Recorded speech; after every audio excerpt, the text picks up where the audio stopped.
Fakta-faktanya, saudara, 11 tahun sudah ini menjadi buronan koruptor Joko Chandra ini. Bebas melenggang dari jeratan hukum sejak tahun 2009. Lalu bagaimana mungkin kehadirannya di Indonesia beberapa bulan ini, hitungan bulan dari ketika Jaksa Agung mengatakan bisa saja dalam 3 bulan terakhir, sama sekali tidak terdeteksi oleh aparat. Datang ke kantor-kantor pemerintahan. Jadi ini yang kemudian membuat orang mungkin bahasa saya gregetan begitu. Bagaimana bisa ini terjadi? Siapa yang harus bertanggung jawab? Benarkah kemungkinan ada pihak-pihak yang diduga melindungi, memfasilitasi sehingga urusan Joko Chandra keluar, masuk di Indonesia, bahkan mengajukan PK, bikin KTP hanya 1 jam, itu bisa terjadi.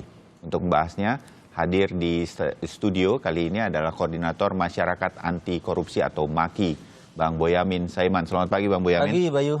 Ya, dan karena Bang Boyamin MAKI melaporkan ke Ombudsman, maka kemudian kami undang juga Ombudsman hadir, anggota Ombudsman Republik Indonesia ada Bang Adrianus Meliala secara daring atau online. Bang Adrianus, apa kabar? Selamat pagi. Selamat pagi, terima kasih diundang. Ya, sama-sama. Terima kasih waktunya, karena ini penting bagi kita semua. Penegakan hukum di Indonesia seperti ditabrak-tabrak. Aduh, kita seperti dimain-mainkan begitu. Itu perasaan warga Indonesia seharusnya pada saat ini. Saya ke Bang Boyamin, apa saja yang dihadirkan atau menjadi laporan MAKI ke Ombudsman kemarin ya?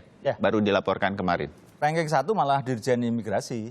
Ranking 1 ya. Karena jelas. Karena keluar masuknya di situ. Tanpa terdeteksi di Indonesia, tanpa ada pengawasan apa-apa gitu kan. Anggap aja ini warga asing itu kan harus bisa mendeteksi sebenarnya imigrasi itu. Karena ada beberapa yang orang dari Eropa Timur datang ke Indonesia, ada yang ditangkepi kan gitu kan. Ada orang Cina juga ditangkepi gitu kan. Masa dia tidak paham itu kan.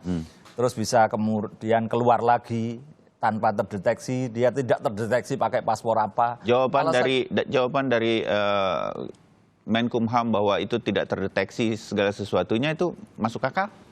Ya, kok tega banget jawab begitu gitu loh. Zaman sekarang gitu loh, pengawasan yang gampang, sistem elektronik. Joko Chandra itu datang ke sini juga pakai pesawat pribadi kok. Artinya kan bukan pakai jalan tikus terus juga enggak, di Jakarta juga pulang ke rumahnya. Itu ya meskipun bahasa saya terlalu tega dan kemudian ya apalah ironis gitu loh. Zaman maju seperti ini masih tega-teganya jawab seperti itu gitu kan. Ini kalau zaman bahula begitu yang belum ada sistem IT, sistem apa gitu masih mending jawab begitu gitu. Zaman semodern ini, zaman milenial kok masih tega jawab seperti itu. Saya ini tidak yang bisa kemudian, logis gitu loh. Ya, kemudian ini yang ingin kita tahu kok bagaimana begitu bisa lolos begitu ya. Siapa lagi yang kemudian dilaporkan MAKI? Ya, kedua itu adalah Sekretaris NCB Interpol. Yang dalam keterangan pengakuan dari Kementerian Hukum HAM sendiri pernah mengirim surat pada tanggal 5 Mei, pokoknya awal Mei 2020, yang mengatakan bahwa Joko Chandra sudah tidak dicekal lagi. Tidak red notice begitu ya? Iya, tidak red notice karena sudah tidak diupdate Kejaksaan Agung sejak 2014. Itu yang membuat Dirjen Imigrasi kemudian menghapus ya, masa berlaku cekal itu hanya 6 bulan. Loh, kenapa tidak dihapus 2015? 16, 17, 18, tiba-tiba 2020. Kan gitu kan, kalau sama-sama mau rajin kan gitu kan.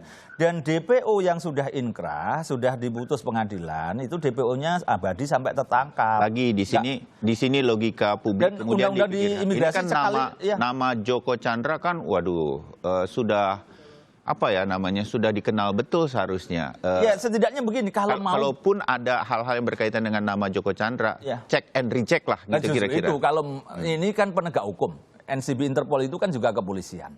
Kan ketika tidak ada dari Kejaksaan Agung kan tanya, Kejaksaan Agung ini masih DPO enggak? Bener nggak sih ini Bayu Sutiono ini belum ketemu loh.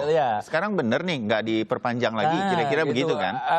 Dan dia sudah tahu aturannya, memang tidak perlu diperpanjang karena ini DPO yang sudah inkrah. Undang-undang imigrasi kan cekal itu hanya berlaku 2 kali, 6 bulan 2 kali pada saat tersangka. Gitu loh, harus diselesaikan prosesnya saat Kalau itu. ini kan sudah DPO putus itu abadi, pengadilan. tidak ada ketentuan itu, gitu loh. Ini kok pura-pura tidak tahu. Itu gitu. dijelaskan juga oleh Pak Mahfud sebagai Menko Polhukam. Satu lagi, ada 3 yang dilaporkan. Yang lurah itu sebenarnya nggak salah-salah amat karena dia posisinya ya ada datang gitu kan, terus kemudian rekam data. Karena kita bicara kalau KTP itu kan penduduk. Oh, dan jadi yang tidak Anda perlu. laporkan satu lagi adalah Lurah Grogol Selatan. Ya, ke Lurah Grogol Ombudsman. Selatan itu artinya pada posisi penduduk itu kan belum tentu warga negara. Oke. Tapi di Joko Chandra kewarganegaraan ditulis WNI. Lah ini yang jadi masalah. Gitu loh. Dan pelayanannya itu bukan jam 8, jam 7 itu sudah dimulai karena kemarin kan dengan cara saya memancing akhirnya diakui oleh sistem Dirjen Adminduk itu bahwa memang betul pagi-pagi setengah 8 gitu kan.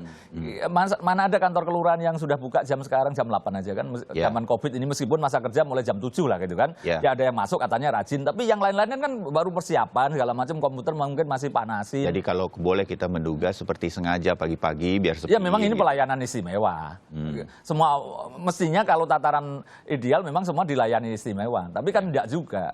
Kemarin juga ada yang memberikan masukan ke saya dari warga di sana, 1 bulan juga belum selesai KTP-nya. Oh kan begitu? Gitu. Iya. Jadi Anda melakukan fact finding kepada warga di sana, ya, ada yang KTP ketika saya elektronik belum mempublikasikan, selesai. ada yang menyampaikan ke saya, melapor ke saya gitu. Jadi ya artinya juga di media yang memberitakan secara online itu komentar-komentar bawah itu kan ada yang menyatakan seperti itu gitu loh. Jadi saya cukup itu valid pasti kan. Saya rasa fakta, teman saya saja sampai sekarang ada yang belum punya KTP elektronik karena belum jadi-jadi. Sementara ini bisa kurang dari 1 jam katanya sudah selesai.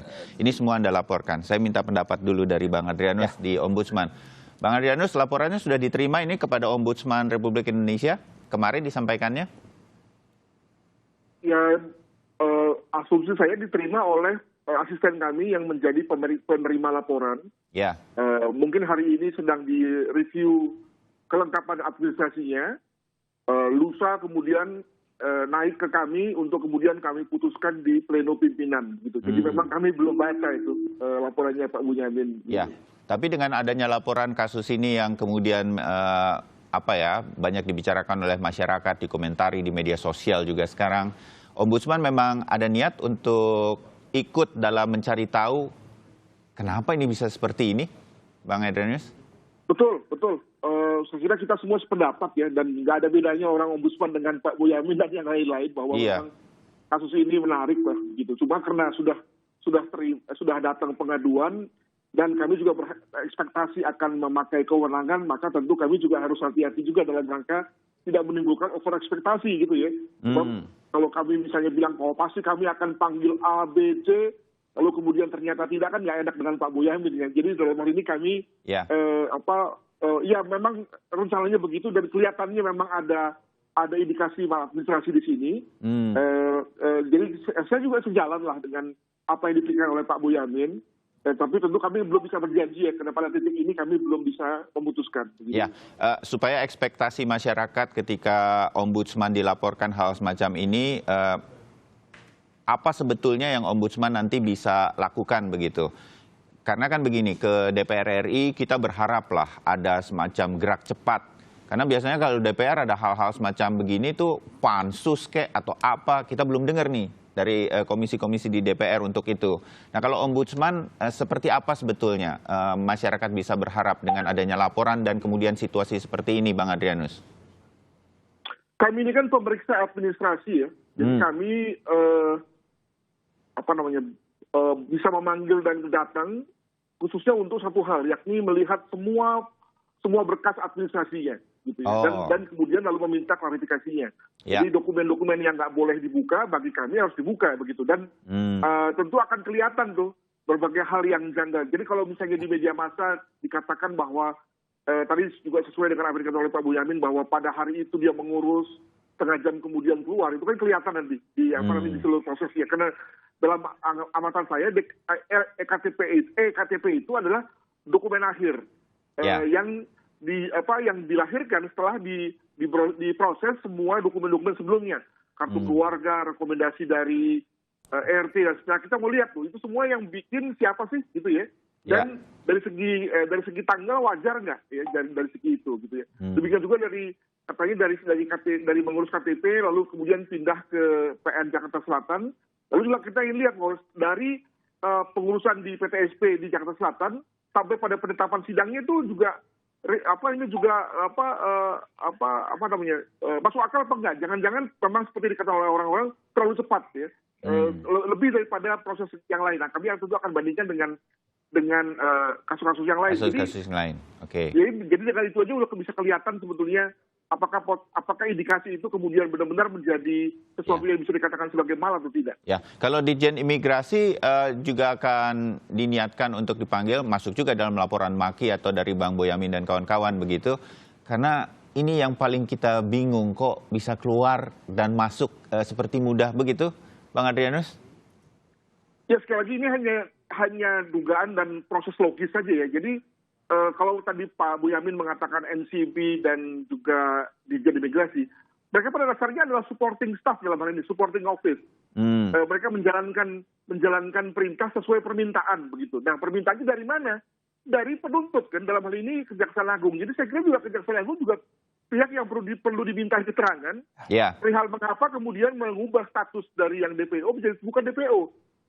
Mengikuti jalan berpikirnya Pak Boyamin bahwa harusnya sekali sudah DPO tidak lalu kemudian DPO terus. Mengapa kemudian lalu pada kasus ini kok kemudian diubah pada tahun 2014? Nah, itu juga kami akan tanyakan kepada Kejaksaan Agung. Oke. Alur ini cukup memuaskan Bang Boyamin, karena walaupun belum dilaksanakan ya. Ya, apapun kan saya juga memastikan DPO itu masih tetap ada di Kejaksaan Agung yang menyatakan kemudian tidak ada tadi NCB Interpol. Mungkin fokusnya mohon maaf dalam posisi saya sebagai yang mendengarkan alurnya tadi ini dari memang saya jadi berpikir Kejaksaan Agung bahasa saya adalah jangan kemudian juga pura-pura kaget begitu ya. Tetapi ini kan alurnya ternyata dari Kejaksaan Agung juga gitu kan. Kalau bicara hukum ini kan sudah eksekusi, kewenangan penuh Kejaksaan Agung. Bisa memakai polisi, bisa memakai imigrasi, bisa memakai NCB Interpol untuk red notice. Sebenarnya kalau leading sektor malah sebenarnya Kejaksaan Agung karena sudah tinggal eksekusinya. Bagaimana mereka pernah ngambil dulu yang Samadikun Hartono yang dari Cina itu kan meskipun menggunakan BIN, tapi kan Kejaksaan Agungnya juga leading sektornya. Jadi sebenarnya dari sisi itu bisa juga dalam pengertian Kejaksaan Agung juga teledor. Lah teledornya nanti biar ombudsman yang akan menilai level-level. Dan saya laporkan Pak Adrianus, saya sudah memperoleh foto paspornya gitu kan. Ternyata ada paspornya juga gitu. Kemarin jadi saya mengurus paspor maksudnya? Iya, mengurus paspor dan sudah jadi tanggal 23. Joko Chandra? 23 Juni? 23 Juni. Jadi tidak hanya bikin KTP, juga bikin paspor? Jadi paspornya dia itu berakhir 2012. Sudah tidak diperpanjang karena dia kabur. Dua hal ini, koreksi saya, hal ini. KTP harus datang langsung. Ya. Paspor juga harus datang langsung. Datang langsung. Siapapun dia, ya kan? Ya, datang. Dan memang datang ke Jakarta Utara dia, imigrasi Jakarta Utara. Tapi karena dia sudah pernah jadi warga negara asing, sampai sekarang warga negara asing, kan tidak boleh bikin paspor Indonesia. Bukan pura-pura, lah belum dicabut presiden, nggak begitu. Undang-undangnya mengatakan kehilangan warga negara itu salah satunya adalah sudah punya paspor luar negeri. Sehingga ini tanda tanya lagi jadinya ya. Iya, dan ini saya buka, ini nomornya aja ada, biar Pak Adrianus nanti saya kirimkan, saya susulkan ini. Nomor paspornya adalah X1061769. Ini ada Sugiarto Chandra ini. Tanggal ini buatannya 23 Juni. Saya lingkarin 23 Juni. Oke, boleh saya pegang sedikit dan kemudian mengambil di kamera. Agak susah mungkin kalau dari handphone karena terlalu kecil, mungkin nanti. Tapi saya menyaksikan sendiri ini foto yang didapat dari Bang Boyamin, Joko Sugiarto Chandra, 23 Juni 2020. Jadi ada dua institusi di mana orangnya harus hadir, berarti benar-benar hadir, nggak mungkin bukan orangnya kan? Pengadilan kemarin daftar PK. Dan pengadilan, karena daftar juga harus hadir sendiri. Dan semua orang sebenarnya, apalagi pengadilan kan tahu, mengajukan PK itu kan mendasarkan putusan nomor sekian-sekian tahun 2009 yang memutus bersalah. Dan udah tahu juga buron, kok nggak lapor ke Kejaksaan Agung?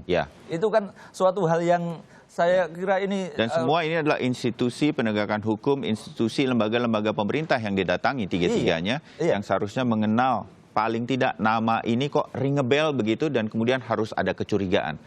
Kita break dulu untuk ini, karena ini menjadi pertanyaan besar bagi kita. Mudah-mudahan juga Ombudsman dan juga Maki bisa terus mengawal ini bersama kami.